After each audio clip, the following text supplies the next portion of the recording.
اللہ نے بشارت دی کہ میرے محبوب اپنی امت کو بتلا دیں کہ تمہاری نیکیاں جو ہے نا تمہارے گناہوں کو مٹا دیتی ہیں، لیکن یہ بھی یاد رکھیں کہ نیکیوں سے وہ گناہ مٹتے ہیں جو صغائر ہیں، لیکن کبائر نہیں مٹتے۔ کبائر کے لیے ضروری ہے کہ وہ توبہ کرے۔ یہ ساری نصیحت کے بعد لیکن شرط تو یہ ہے نا کہ آپ کی نماز ہو۔ اسی لیے میں نے کل عرض کر دیا تھا کہ نماز میں سب سے پہلے تو فرض ہے،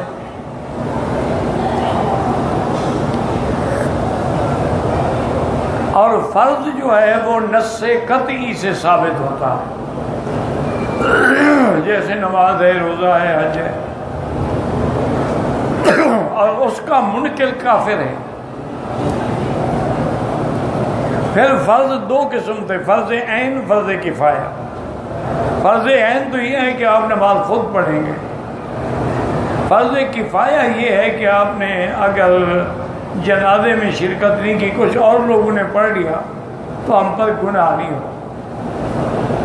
اس کے بعد درجہ ہے واجب کا۔ واجب جو ظنی سے، یہ دلیل ظنی سے ثابت ہو، اس کا منکر فاسق و فاجر تو ہے لیکن کافر نہیں ہوتا۔ اور واجب کے بعد پھر مقام ہے سنت کا۔ سنت کس کو کہتی ہیں؟ یعنی یا قولی یا فعلی یا تقریری، یا حضور نے حکم دیا ہو، یا آپ نے عمل کیا ہو، یا آپ کے سامنے کسی نے کیا ہو، یہ سنت ہے۔ پھر سنت کی دو قسمیں ہیں، سنت مؤکدہ اور سنت غیر مؤکدہ۔ سنت مؤکدہ کا معنی یہ ہوتا ہے کہ جس کو حضور پاک نے صلی اللہ علیہ وسلم اور صحابہ نے بغیر عذر کے کبھی نہیں چھوڑا، اس کو کہتے ہیں سنت مؤکدہ۔ اور ایک ہے سنت غیر مؤکدہ، یعنی کبھی کبھی حضور پاک نے عذر کے بغیر بھی چھوڑ دیا۔ اب یوں سمجھ لیں گے جیسے فجر کی 2 رکعت پہلے سنت مؤکدہ،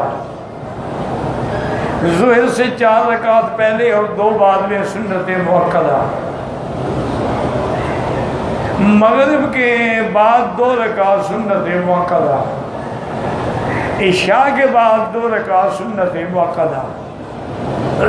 اب عشاء سے پہلے یا عصر سے پہلے اگر کوئی پڑھے تو جائز ہے، لیکن سنت غیر مؤکدہ۔ اب دوسرا اللہ کا فرمان یہ ہے کہ نیکیاں گناہوں کو مٹا دیتی۔ اب اس کا معنی یہ نہیں ہوتا، یاد رکھو، کہ تم کسی کا 2 لاکھ کھا جاؤ اور آ کے گمراہ کر دو کہ یہ نیکی اس کو مٹا دے گی، نہیں، یہ غلط بات ہے۔ وہ تو حقوق العباد ہے، وہ تو 2000 حج بھی کرو معاف نہیں ہوگا، وہ تو یا آپ کو دینا ہوگا یا بخشوانا ہوگا۔ اسی طرح ایک گناہ کبیرہ ہے، نعوذ باللہ، ایک آدمی شراب پیے پھر آگے نماز پڑھ لے اور جی گناہ تو معاف ہو جائے گا، تو یہ غلط بات ہے۔ کبیرہ گناہ جو ہے بغیر توبہ کے معاف نہیں ہوتا۔ اس لیے محاورہ ہے کلام علماء میں کہ لا صغیرۃ مع الاصرار ولا کبیرۃ مع الاستغفار، کہ صغیرہ جو ہے بار بار کرنے سے صغیرہ نہیں رہتا۔ پہلی دفعہ آپ نے داڑھی منڈائی ہے، صغیرہ ہے، لیکن جب دوبارہ منڈاؤ گے کبیرہ ہو جائے گا، کیونکہ ہمیشہ وہ صغیرہ تو نہیں رہے گا۔ تو صغیرہ بار بار کرنے سے کبیرہ بن جاتا، اور کبیرہ استغفار کر لیا جائے تو اللہ معاف کر دے۔ سچے دل سے استغفار کر لے اور توبہ کے شروط کے مطابق استغفار کر لے، اور توبہ کی شرطیں 3 ہوتی ہیں۔ ایک تو جو گناہ ہے اس کو چھوڑ دے،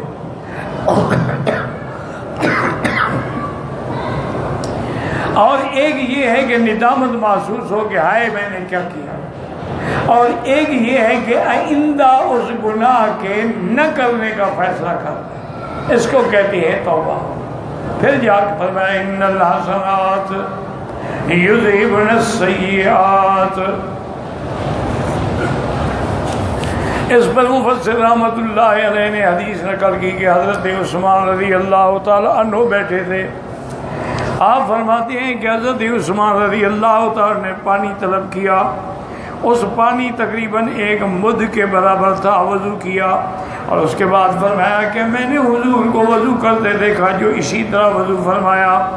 پھر فرمایا کہ من توضأ وضوئی ھذا، حضور نے فرمایا جس نے میرے اس وضو کی طرح وضو کیا اور اس نے نماز ظہر پڑھی تو اللہ نے اس کے اور صبح کے درمیان میں جو گناہ ہے وہ معاف ہو گئے۔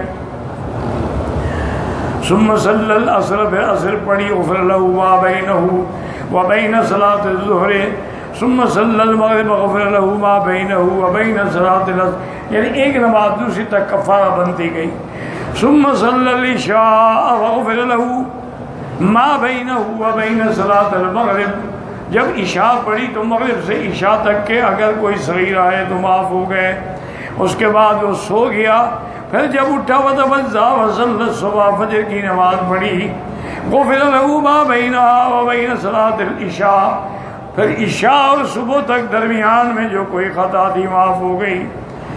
وَهُنَّ الْحَسَنَاتُ یذهبن السیئات، یہ وہ نیکی کے کام ہیں جس سے گناہ مٹ جاتے ہیں۔ واللہ اعلم۔